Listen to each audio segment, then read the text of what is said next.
Alright, well, it's a new day, new week, and the Drifter is the most popular man in the tower. This is how you know we are in the end days for this current swap episode, and we are currently having to go to Drifter to finish the end of season event. This is the prologue. We pick up the initial Bento box completion quest, and then Drifter himself has 4 quests we need to pick up. All of these are relatively simple. We'll get to why he only drops 4 in just 1 second, but of his 4 quests, looking at the 4 individual quests, we have complete activities on the moon, bonus progress for nightmare hunts. We have to finish final encounters in a raid or dungeon. Raids provide additional progress, so finishing a raid will complete that one.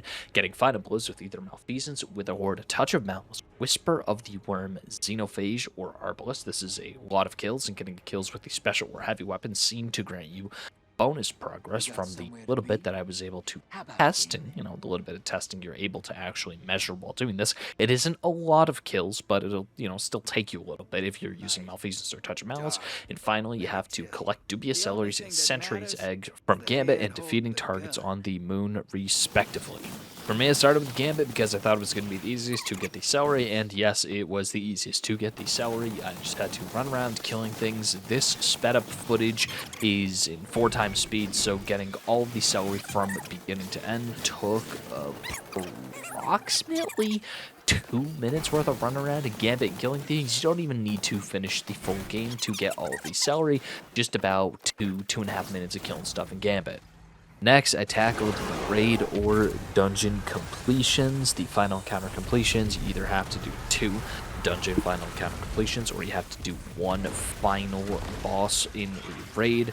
Quickest raid that I think would be Vault of Glass. The final checkpoint for Atheon is pretty quick nowadays, or doing 2 Durinkaru Shattered Throne final boss checkpoints is super quick. Doing 2 of these checkpoints took about 40 seconds each, minus the time it actually took me to get here because I couldn't find a single person who's actually willing to get me a checkpoint. So yeah, the 40 seconds between each clear, about a minute and a half for the 2 clears, excluding the 18 minutes that it took to actually get to this point in the dungeon. But if you find a checkpoint, 30-40 seconds for each one of the 2 dungeon clears. It's just a little bit faster than doing a raid, in my opinion, if you can get the checkpoint. Up next, I tackled the remaining objective to get the Sentry Eggs and to do activities on the moon. I just ran 3 Nightmare Hunts. I ran the Insanity Nightmare Hunt. It is very quick. It doesn't take any more than 5 minutes if you are fast. Ran it super quick, and besides that, there really is nothing more to this event. And as you can see on my screen now, by the time I was done with all this, I had 96% completion towards getting the final blows with those weapons I mentioned at the beginning, so I just hopped into a quick little public session at the Altar of Sorrow and killed 4 enemies, and that was it. Once you complete the first 4 quest steps, you can now redeem your tokens. We don't know what the remaining quest steps are going to be, but now we actually have to go to Eris and take a look at what all the gear is going to be. So now I'm going to kick it off to an actual review of everything that is inside of this event. But this was a quick little 3-minute review. This event shouldn't take more than 40 to 50 minutes to complete, really, only if you have to run the Shattered Throne from beginning to end. And besides, this is a review on the rewards now. Alright, well, not including the time spent looking for a checkpoint. I mean, it took about 50 minutes. I mean, if I had a checkpoint for the dungeon, probably could take I do not claim to know all. 30 minutes to do Let all us that. begin. Bento token 1, Bento token 2, Bento token 3, and Bento token 4. There's a lore on the screen. I genuinely don't care. And Eris Morn. Alright, well, let's see what we got.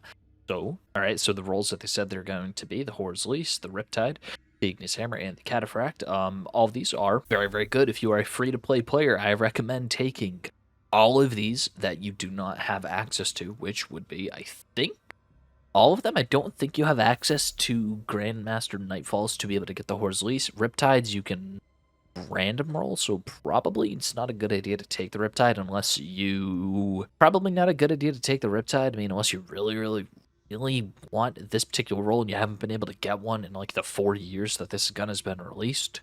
The Ignis Hammer, absolute, even for pay-to-play players, this is a 5 out of 5 god roll. Precision instrument, fragile focus. This thing will serve you well until the day you die. The only thing that you could even begin to think to want to replace is Fragile Focus. This thing is perfect, it's phenomenal, and plus, this thing is now enhanceable. The Cataphract as well, Adaptive Frames have seen their better days in the sun, and Envious Assassin is no longer the top dog when it comes to reload perks.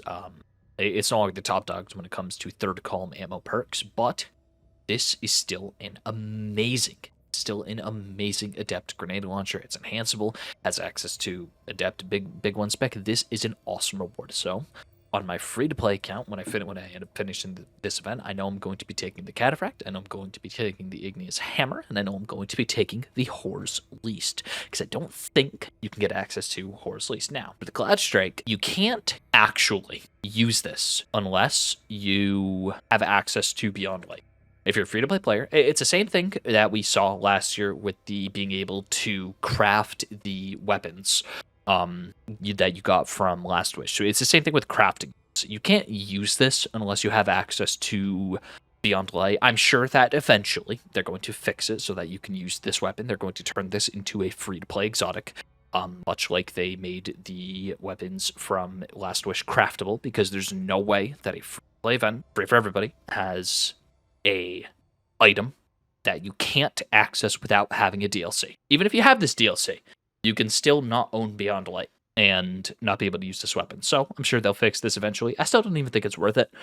3 Bento tokens. Thinking about what else you could spend your Bento tokens on. I mean, already, me and myself, 1, 2, 3. You're getting 3 great weapons in the Igneous Hammer, Horror's Least, and Cataphract. You only have 8 tokens, so think of it, 3 of our 8 tokens already spent. We have 5 tokens left. Then we go over here, and I don't think you don't take any mementos. If you take a memento with your tokens, you're kind of hard throw. You look at your armor offerings. Are any of them high stat? I may have just changed my mind on whether or not I think that taking Cloud Strike is a good idea if you're a free-to-play player. This is Abysmal. This is Shambolic. These should all be random rolled, base 66. There is no universe that Artifice Armor that costs 2 of a limited time event currency, Bento tokens, should, in any conceivable universe, be dropping at base 62. 1, 2, 3. You have 5 tokens remaining. It might just be worth picking up spoils. Might be worth picking up ciphers. Might be worth just picking up whatever material you're lacking on. As a player who has fully played and completed the entire event and has been, well, not the entire event because half of it's time gated. I'll get to that in just 1 second. As a player who is completely played through Destiny and has access to pretty much all top tier gear in the entire game, I do not need any of these. I have my own version or an identical version of all of these. I have a Cataphract Adept with Envious Assassin, Bait and Switch. I have an Igneous Hammer with Fragile Focus Precision Instruments, and I also have better ones with Precision Instrument, and I already have a better version of it. I don't need the one that they're selling me. And obviously, I don't need Cloud Strike because Cloud Strike is very, very easy to get from the missions that you can do. The Empire Hunt, I think the Empire Hunt missions, after you've completed the Beyond Light campaign, the Master difficulty, those are super easy to farm. Same thing with the Cloud Strike Catalyst too. Very, very, very easy to farm. Genuinely have no idea what I'm going to do with my tokens. The armor is completely off the table. The mementos are completely off the table. Alloys, shards, ciphers, spoils of conquest, and I don't know. It's just another one of those things where if you spend your currency, this is a good event for you. It is less than an hour of work. You get 10 Ascended shards. If I didn't have max ciphers, and I didn't know that there was something happening to armor. If I had more exotic armor I needed to Artifice, I'd be spamming exotic ciphers right now. Easily. It's easy enough, or not easy enough. Anyway, Spoils of Conquest are efficient. Exotic ciphers are efficient. It's a little bit less efficient to be taking Ascended shards and Ascended alloys. So, between the ciphers and the shards Spoils of Conquest, which one do you like grinding for less? Do you like grinding... If you like grinding raids less, take Spoils of Conquest. If you like grinding whatever it is to get ciphers less, take the ciphers. Apart from that, if you do not have any of these 4 guns, or a comparable roll on any of these 4 guns, take them. But besides that, unless they do a hot fix to patch the armor to actually make the stats good, this is a major L, especially considering time gated. You can only do 4 of these right now. Now there is a glitch. There's a little bit of a glitch. I'm not going to be sharing because I'm not fully convinced myself that I want to do it, and I'm not going to be doing it. I'm going to wait until Friday or whenever the rest of quests are going to be available. But the fact that they time gated a limited time event 2 weeks before the end of a season, or the end of an episode, is ridiculous. I thought they learned their lesson with the launch of Into the Light. The numbers must truly be abysmal internally. I'm not talking looking at the Steam database. The numbers must genuinely be abysmal for them to have even considered time gating this event. Locking the next set of bento boxes behind Dessert this weekend, and the final set behind the next weekly reset. It's comedic at best. I've been yapping long enough. Enjoy. That's pretty much it. Yeah, take it easy. I'm so glad that I came home from work and got to play Destiny today. Take it easy, everybody. Yes.